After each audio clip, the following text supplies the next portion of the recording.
vamos dar início ao grupo de estudo das obras básicas da Escola Espírita Francisco Xavier. Vamos à nossa prece.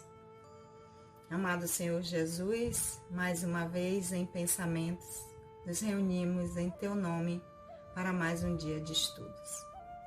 Que possamos, Senhor, aproveitar esses momentos de aprendizado. Que o Teu amor nos impulsione nessa busca, para que possamos utilizar essas reflexões em prol do nosso progresso. Que o Teu amor sustente os nossos corações, que assim seja.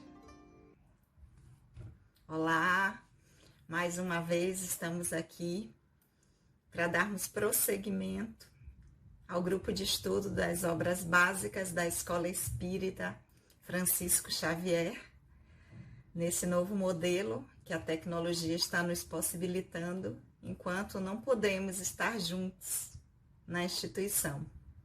Então, nós vamos dar prosseguimento ao estudo do Livro dos Espíritos, que é o livro atual que nós estamos estudando há 5 anos, e já alcançamos a 4ª parte ou 4º livro, né? Estamos no 2º capítulo desse livro, que tem 2 capítulos, que trata das penalidades e prazeres futuros.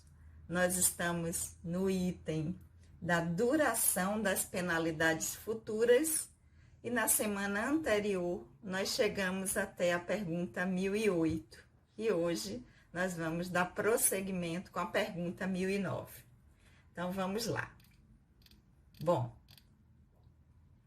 até aqui nesse item 7, que é o da duração das penas futuras, Kardec já tinha perguntado aos espíritos sobre a duração dos sofrimentos, sobre o que é que determina essa duração, esse tempo, como o espírito percebe esse tempo, essa duração dessas penalidades, se é como quando está encarnado. Depois ele pergunta se essa duração, se esse tempo desse sofrimento pode ser eterno, pode ser eternamente. Prosseguindo, ele pergunta se existem espíritos que nunca se arrependem. E por último, que foi a da semana anterior, se a duração ela depende da vontade do espírito ou se elas lhe são impostas por um tempo determinado. Depois que ele fez todas essas perguntas que os espíritos responderam, que nós fizemos aqui já as nossas reflexões sobre ela, na pergunta 1009, ele vai dizer, então, segundo isso, as penas impostas jamais seriam eternas. Então, diante de tudo que foi respondido antes, essas penas impostas jamais seriam eternas. Então, elas nunca vão durar para sempre. Vamos ver o que é que os espíritos responderam a Kardec. Então, eles começam. Consultai o vosso bom senso, a vossa razão, e perguntai se uma condenação perpétua, em consequência de alguns momentos de erro, não seria a negação da bondade de Deus. Que é, com efeito, a duração da vida, menos que fosse de 100 anos, em relação à eternidade. Eternidade. Compreendeis bem essa palavra? Sofrimento, torturas sem fim e sem esperanças. Apenas algumas faltas. Não repugna ao vosso próprio critério semelhante pensamento? Que os antigos tivessem visto contradição em se lhe atribuir a bondade infinita e a vingança, compreende-se. Na sua ignorância, emprestavam à divindade as paixões dos homens. Mas não é esse o Deus dos cristãos, que coloca o amor, a caridade, a misericórdia, o esquecimento das ofensas no plano das primeiras virtudes. Poderia ele mesmo não ter as qualidades que exige como um dever? Não há contradição em se lhe atribuir a bondade infinita e a vingança infinita? Dizeis que, antes de tudo, ele é justo e que o homem não compreende a sua justiça. Mas a justiça não exclui a bondade, e Deus não seria bom se destinasse às penas horríveis e perpétuas a maioria de suas criaturas. Poderia fazer da justiça uma obrigação para os seus filhos se não lhes desse os meios de compreender? Aliás, não é sublime a justiça unida à bondade, que faz a duração das penas depender dos esforços do culpado para se melhorar?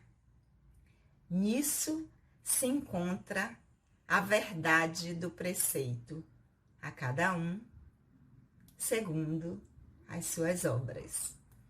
Santo Agostinho foi quem começou respondendo essa pergunta. Grande a resposta, né? Então, a gente vai refletir sobre ela pedacinho por pedacinho para a gente compreender bem o que os espíritos responderam a Kardec. Então, depois que Kardec faz todas aquelas perguntas sobre duração das penas, sobre se o espírito compreende o tempo da duração dessa pena como quando ele está encarnado, se a pena é eterna, se está condenado eternamente. Depois que os espíritos respondem tudo, ele resume numa pergunta. Então, em razão de todas essas respostas, não existe jamais penas eternas. Não existe jamais penas eternas. E aí temos essa belíssima resposta de Santo Agostinho, que começa dizendo: consulte o vosso bom senso. Consulte o vosso bom senso, a razão, e pergunte se é justo uma condenação perpétua como consequência de alguns momentos de erro. Até nós, encarnados, né? Até nós, né? Porque ele está perguntando se Deus impõe penas perpétuas. E até nós, que ainda estamos em processos de aprendizado, nós relevamos determinadas questões quando nós vimos que o outro, no momento da discussão ou naquela hora, estava fora de si, não estava no seu melhor momento. A gente diz assim, o que foi aquele momento? Em razão de todos os outros momentos que essa pessoa já viveu com a gente, naquela hora estava nervoso, foi apenas um momento em que ele se descontrolou. Se até nós agimos dessa maneira, imagine o Criador em relação às suas criaturas. Então é isso que Santo Agostinho começa dizendo, né? Que nós utilizássemos o bom senso e a razão e se perguntasse se seria justo, por consequência de alguns momentos de erro, o ser, o espírito, pagar eternamente, se isso não é negação de bondade. E nos atributos de Deus nós já vimos que é soberanamente bom e justo. Então, alguém que condena eternamente por alguns momentos de erro vai contradizer essa premissa de que é soberanamente bom e justo. Mas vamos continuar, porque Santo Agostinho fala mais coisas. Então ele diz, o que é com efeito a duração da vida, menos que fosse de 100 anos, em relação à eternidade? E diz, eternidade. Vocês compreendem bem o que quer dizer essa palavra? seria sofrimento, tortura, sem fim, sem esperança. Ou seja, eternidade quer dizer não vai acabar nunca. É sofrimento sem fim. Não tem, não acaba. Se for eternidade, não acaba. Então ele pergunta, vocês compreendem quando falam eternidade, o que é que vocês estão querendo? O que é dito quando vocês pronunciam eternidade? E aí ele faz a pergunta, isso não repugna ao nosso critério semelhante pensamento? Alguém que comete um equívoco em uma experiência, em uma encarnação, por mais longa que ela seja, 80, 90, 100 anos, né? As pessoas estão chegando agora a isso. Cometam seus equívocos durante esse tempo. Vai pagar por toda a eternidade. Sem fim, não vai ter direito nunca mais a parar de sofrer ou de ser feliz. Ele diz, isso não repugna. Esse pensamento não é repugnante para vocês?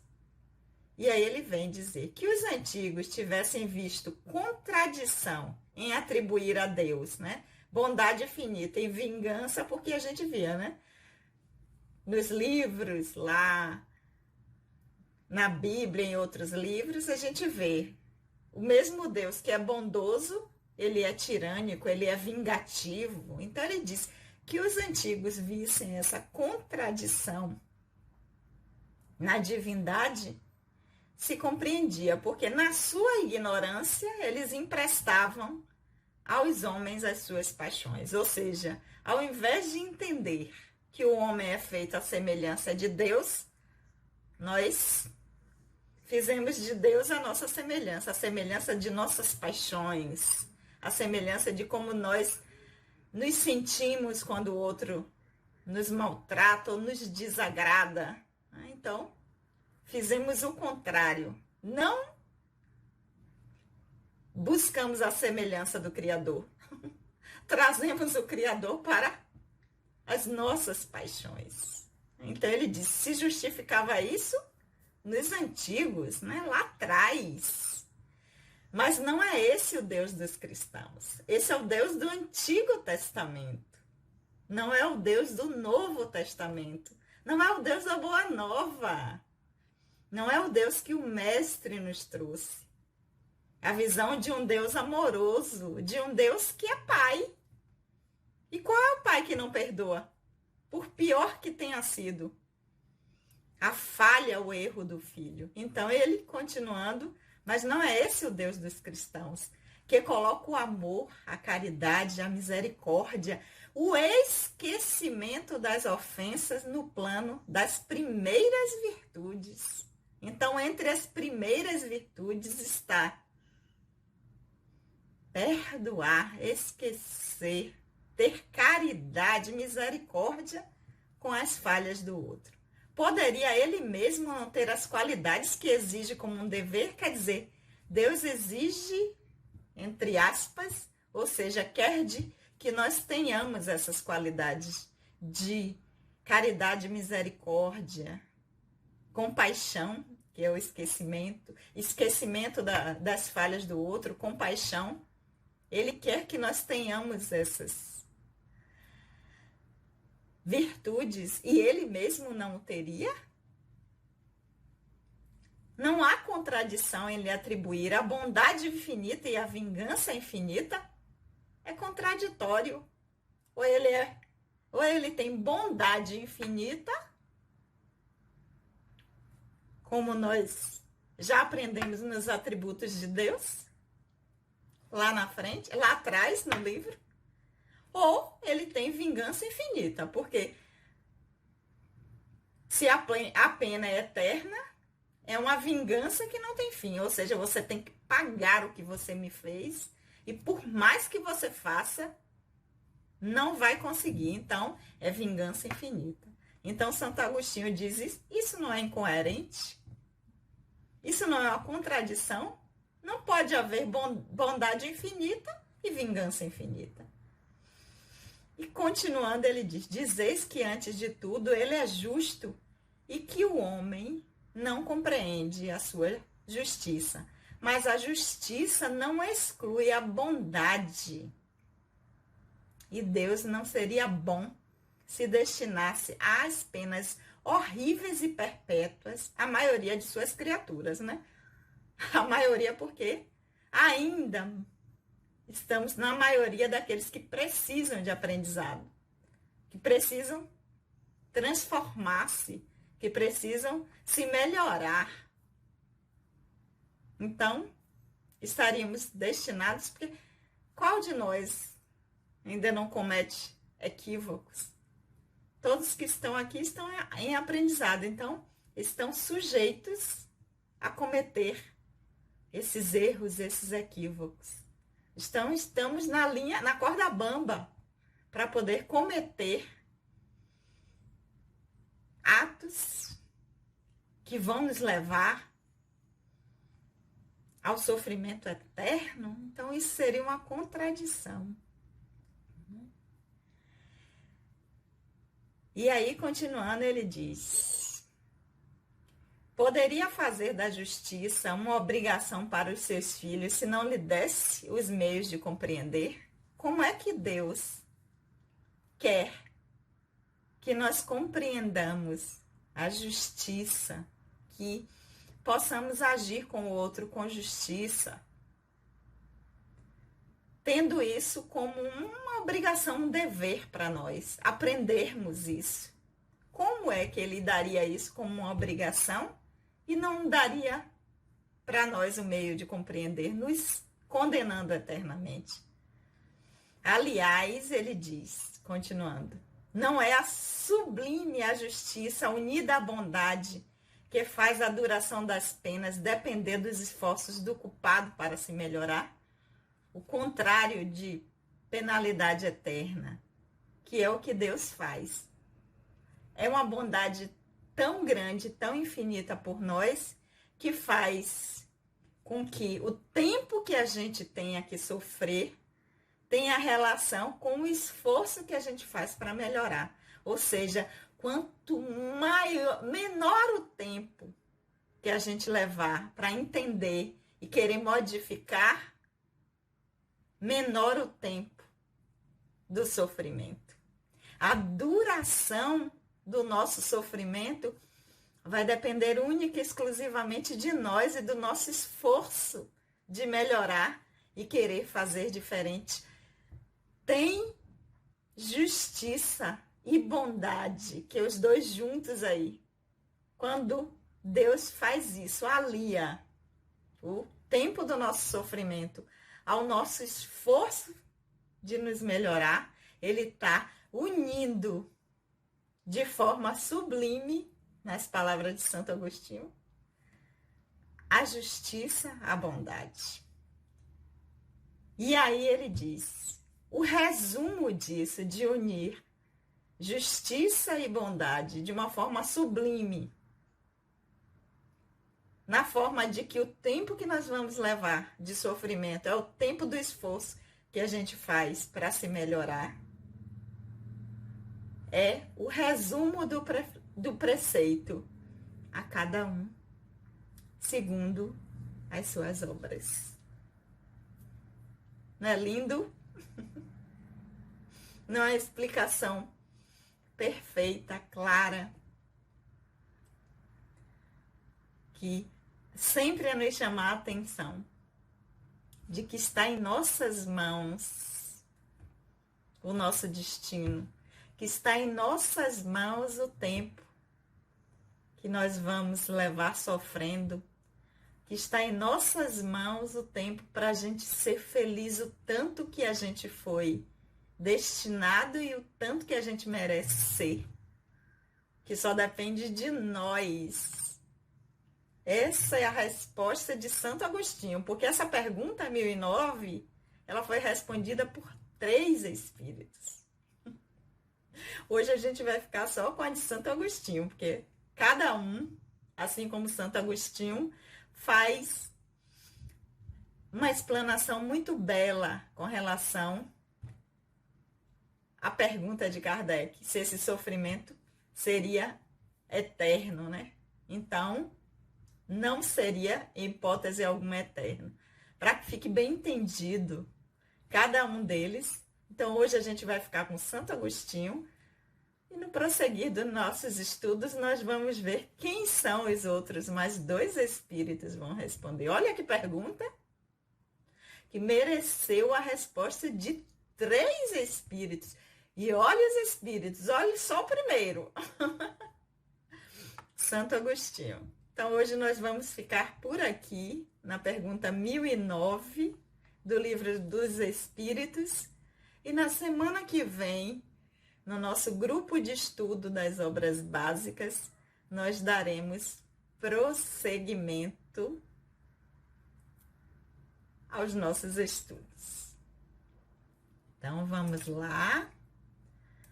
Deixa eu ver aqui.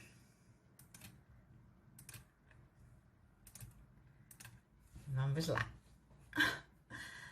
Mais uma vez, falar da saudade que nós estamos de não poder estar juntos na nossa casa, que nós estamos preparando ela, nós estamos aproveitando esse momento em que a casa está fechada para os encarnados, pois temos a certeza de que o trabalho continua no plano espiritual e também de forma virtual com os grupos de estudo, mas nós estamos preparando a nossa casa, aproveitando para fazer algumas reformas que eram necessárias, para que quando nós pudermos voltar com segurança, nós voltarmos toda quarta-feira às 19 horas a nos reunirmos na Escola Espírita Francisco Xavier, na rua 1º de dezembro, na Cidade Nova, aqui em Salvador, Bahia. Porque agora nós estamos no YouTube, né, gente? Muita gente está assistindo, então a gente tem que ir. Então, um beijo, muita saudade, um beijo no coração de todos do nosso grupo. E vamos vibrar para que o nosso reencontro presencial possa acontecer o mais rápido possível. Nilda, Gilmara, Juliana, Miriam, Lenildes, Lúcia, Maria, Railda, Leila, Néa, Antônia, Dinalva, Meire. Agora eu tenho que ter pesca, porque o grupo está grande. Vamos orar? Querido amigo, amado Senhor Jesus, nós te agradecemos por esses momentos de reflexão e aprendizado. Que o teu amor, querido Senhor, continue sustentando em nós essa vontade de permanecermos na busca de melhor compreender a tua mensagem de amor. Que o teu amor, querido Senhor, que sabemos é infinito por nós, possa sempre encontrar eco em nossos corações. Até semana que vem. Beijo.